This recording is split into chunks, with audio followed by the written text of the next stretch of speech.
Hello curies, आप सभी लोगों का स्वागत है मूवीज़ पनघट में। आज हम बात करने वाले हैं शाइनिंग जस्ट फॉर यू के एपिसोड 4 की। एपिसोड की स्टार्टिंग होती है ये भी कि राजकुमारी और बचे खुचे कुछ लोग आपस में डिस्कस कर रहे होते हैं कि अगर अब हम लोग को मार दिया गया तो क्या होगा। तो इसलिए वो प्लान बना लेते हैं कि कुछ लोगों को यहाँ से निकाल दिया जाएगा और उनको कहीं और छिपा दिया जाएगा। फिर दिखाते हैं लिंग शुएंग का एस्ट्रोलॉजी डिपार्टमेंट में पहला दिन शुरू होता है और उसको पहले दिन ही ये टास्क मिलता है, ये फाइंड आउट करना होता है कि एम्परर के हरम में कौन सी कॉन्क्यूबाइन का पीरियड कब आना है। और ये फाइंड आउट करना था कि एम्परर को किस टाइम पे कौन सी कॉन्क्यूबाइन के पास जाना चाहिए। इस सब को देख के लिंग शुएंग बड़ी हंसने लगती है कि एम्परर को इस सब के लिए भी एस्ट्रोलॉजी डिपार्टमेंट से पूछना पड़ता है। बट वो लिंग शुएंग को चुप करा देते हैं और उससे कहते हैं कि धीरे धीरे बोलो। इस टाइम पे सबसे बड़ी दिक्कत यही है कि एम्पायर का कोई भी उत्तराधिकारी नहीं है, उनके पास कोई वारिस नहीं है। तो सबकी सिरदर्दी इस टाइम पे यही बनी हुई है कि उनका जल्दी से जल्दी कोई वारिस हो। फिर दिखाते हैं लिंग शुएंग रिपोर्ट तैयार कर देती है और उसको ले जाके हरम में पहुंचा दिया जाता है। और तभी वहाँ पर वो देख लेती है कि जो एम्परर के साथ पहले एक फीमेल गार्ड रहा करती थी, अब वो उनकी एक कॉन्क्यूबाइन बन चुकी है। और साथ में उसको ये भी पता चलता है कि इस टाइम पे उस कॉन्क्यूबाइन को बहुत ही ज़्यादा फेवर मिलता है, एम्परर उसको बहुत ज़्यादा पसंद करते हैं। और साथ ही कॉन्क्यूबाइन टियन ने भी लिंग शुएंग को देख लिया था, तो वही पता करने के लिए भेजती है कि अभी जिसे मैंने देखा वो कौन है, वो मुझे देखा दिखी लग रही है। फिर दिखाते हैं टियन जनरल जाई से पूछ लेती है कि वो लड़की कौन है और वो एस्ट्रोलॉजी डिपार्टमेंट में कैसे पहुंच गई।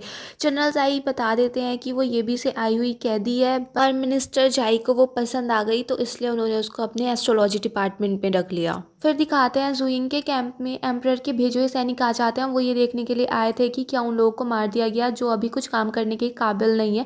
और वो सब टेंट में जाके सर्च करने ही वाले थे कि वहाँ पर ये भी की बड़ी राजकुमारी आ गई थी, वो उनको अंदर जाने नहीं दे रही थी। बट फिर भी वो लोग ज़बरदस्ती करके जब जा ही रहे थे तभी वहाँ पर जुइंग आ जाता है और वो बोल देता है कि अब यहाँ पर कोई भी ऐसा इंसान नहीं बचा है जिसको तुम ढूंढ रहे हो, और फिर उनको वहाँ से भेज देता है।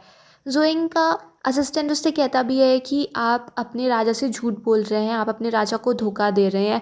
जोइंग भी कह देता है कि ये भी ने अपना प्राइस पे कर दिया है ना, इससे ज़्यादा उन लोगों से और क्या लोगे तुम। दूसरी साइड दिखाते हैं एम्परर और टियन मिलते हैं। एम्परर कहते हैं कि मुझे कुछ टाइम नहीं मिला था इसलिए मैं तुम्हारे पास नहीं आ पाया। टियन कह देती है कि उस सब की ज़रूरत नहीं है और वो उससे कहती है कि जिस कैप्टिव को आपने रखा हुआ था ना, वो लड़की लिंग शुएंग, उसको मैंने आजकल देखा तो वो एस्ट्रोलॉजी डिपार्टमेंट में काम कर रही है। जिसको सुन के एम्परर भी काफ़ी ज़्यादा शॉक्ड हो जाते हैं। फिर दिखाते हैं एस्ट्रोलॉजी डिपार्टमेंट में मिनिस्टर जाई लिंग शुएंग से बहुत ज़्यादा खुश होते हैं, उसकी काफ़ी तारीफ़ कर रहे होते हैं कि उसने कितने कितने अच्छे अच्छे चेंजेस कर दिए हैं और वो सारे कुछ भी काम होता है तो वो एक नई तरीके से करती है। और तभी वहाँ पर एम्परर आ जाते हैं। सब एम्परर को ग्रीट करते हैं बट एम्परर का ध्यान तो लिंग शुएंग की तरफ ही था और वो मिनिस्टर जाई से कह देते हैं कि ये भी की कैदी हमारे यहाँ पे क्या कर रही है और इसको आपने एक ऑफिशियल भी बना दिया, इसको ऑफिशियल के कपड़े ही पहना दिए, कपड़े कोई उतारो इसके।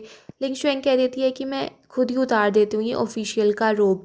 उसकी बात सुन के मिनिस्टर जाई बोल देते हैं कि सारी मेरी ही गलती है, मैं इसको यहाँ पर लेके आया था, जो भी आपको पनिशमेंट देना है आप मुझे ही दीजिए। एम्परर काफ़ी ज़्यादा गुस्सा थे। फिर वो मिनिस्टर जाई से कहते हैं कि अब कानून मैंने बनाना छोड़ दिया है क्या, या मेरी कोई वैल्यू नहीं रही आपकी नज़रों में? इतनी बड़ी बात आपने मुझसे छिपा के रखी, अगर आज मैं यहाँ पर नहीं आता तो मुझे तो कुछ पता ही नहीं चलता। रीज़न बताइए कि आपने इसको यहाँ पर क्यों रख रखा है। मिनिस्टर जाई कह देते हैं कि लिंग शुएंग के पास जो पावर्स हैं उसको एस्ट्रोलॉजी की इतनी ज़्यादा जानकारी है, इतनी ज़्यादा अभी तक किसी को भी नहीं है। वो कोई भी काम बहुत इजीली कर देती है और उसी की वजह से हमें उस मिरर का पता चल रहा है। और ये सब में लिंग शुएंग ने ही बहुत ज़्यादा हेल्प की है और वो बहुत ज़्यादा टैलेंटेड है। मिनिस्टर जाई की बात सुन के एम्परर हंसने लगते हैं और वो कहते हैं कि तुम अपने आप को कम समझ रहे हो क्या, तुम हमारे किंगडम के सबसे ज़्यादा इंपॉर्टेंट डिपार्टमेंट के हेड हो और तुम टॉप एस्ट्रोलॉजिस्ट हो, तुमसे अच्छा कौन हो सकता है। और तुम उस छोटी लड़की से बुद्धू बन चुके हो, उसने तुम्हें पागल बनाया है। जब मैं ये भी में गया था उसने मुझे ही पागल बनाया था, वो एम्प्रेस बनना चाहती थी, वो बहुत स्कीमिंग गर्ल है। बट मिनिस्टर जाई लिंग शुएंग की काफ़ी ज़्यादा और तारीफ करने लगता है। फिर एम्पर उसको चुप कर देते हैं और कहते हैं कि उसको अपनी इस गलती की सज़ा तो भुगतनी पड़ेगी। फिर दिखाते हैं लिंग शुएंग चुपचाप बैठी हुई थी, तभी वहाँ पर एम्पर आ जाते हैं और एम्पर के आते ही लिंग शुएंग उनकी बहुत ज़्यादा चापलूसी करने लगती है और उनको थैंक यू बोलती है कि आप कितने अच्छे इंसान हो, आप मुझे एक स्लेव नहीं बनने दोगे और आप मुझे इतनी दूर से यहाँ तक ले आए। अगर आप नहीं होते तो मैं वहीं पड़ी रह जाती। पहले तो मुझे छुप-छुप के पढ़ना पड़ता था ये सब कुछ, बट यहाँ पर आते ही मैं सब कुछ ओपनली कर सकती हूँ, सारी चीज़ें मैं लीगली पढ़ सकती हूँ। अगर आप नहीं होते तो ऐसा कुछ भी नहीं हो पाता, इसलिए आपका बहुत बड़ा थैंक यू। और एक दिन आप देखिएगा मैं इतने अच्छे से पढ़ाई करूँगी कि मैं मिनिस्टर ज़ाई से भी ज़्यादा इंटेलिजेंट बन जाऊँगी और फिर मैं आपकी और ज़्यादा हेल्प करूँगी। उसकी बात सुन के एम्परर भी हँसने लगते हैं और फिर वो उससे कहते हैं कि अच्छा, अगर मैं तुम्हें चांस दूँ तो तुम क्या अपनी वर्थ प्रूव करके दिखाओगी? लिंग शुएंग भी तैयार हो जाती है कि हाँ, हाँ, आप कोई भी टास्क दे दीजिए, मैं उसको करके ही दिखाऊँगी। तो एम्परर उससे कह देते हैं कि मुझे एक सेरेमनी करानी है और उसके लिए मैंने डेट के लिए बोला था, मगर अभी तक एस्ट्रोलॉजी डिपार्टमेंट ने कोई डेट चूज़ नहीं की है, तो उसके लिए एक अच्छी सी डेट चूज़ करके मुझे बता दो। लिंग शुएंग एकदम से तैयार हो जाती है कि हाँ, हाँ, मैं आपको करके ही दे दूँगी वो, आप चिंता मत करो। और जैसे ही मैं अपना ये टास्क पूरा कर दूँ तो आपको बहुत अच्छे से रिवॉर्ड भी देने होंगे मुझे। एम्परर भी कह देते हैं कि हाँ, 10 दिन का टाइम देता हूँ, 10 दिन में मुझे डेट मिल जानी चाहिए और अगर ऐसा नहीं हुआ तो फिर मैं तुम्हारा सिर कटवा दूँगा।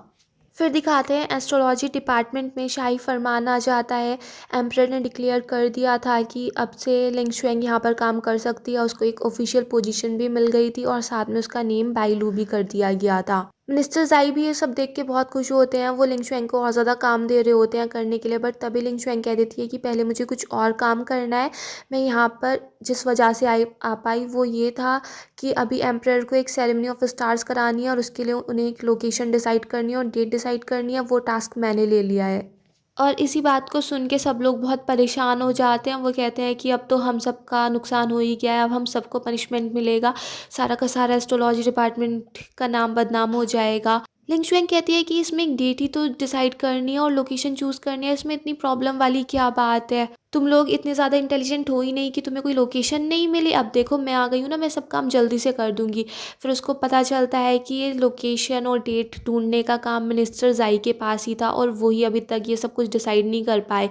क्योंकि बात ऐसी थी, अगर उस सेरेमनी में कुछ भी ज़रा-सा इधर से उधर हुआ, कुछ भी गलती हो गई तो सारा का सारा इल्ज़ाम एस्ट्रोलॉजी डिपार्टमेंट पे आ जाएगा और ख़ासकर उस इंसान पे आ जाएगा जिसने ये काम किया था, जिसने वो डेट और वो लोकेशन सुझाई थी। तो इसीलिए ये बहुत बड़ा टास्क था। फिर दिखाते हैं एम्परर टिएन से मिलते हैं और वो उनको मिनिस्टर ज़ाई के खिलाफ ही भड़का रही होती है कि आप मिनिस्टर ज़ाई को लेके कितने ज़्यादा दयावान हैं, मगर फिर भी वो गलती पे गलती ही करते रहते हैं और आपको हर बार डांटते ही रहते हैं और आपके विरुद्ध ही रहते हैं।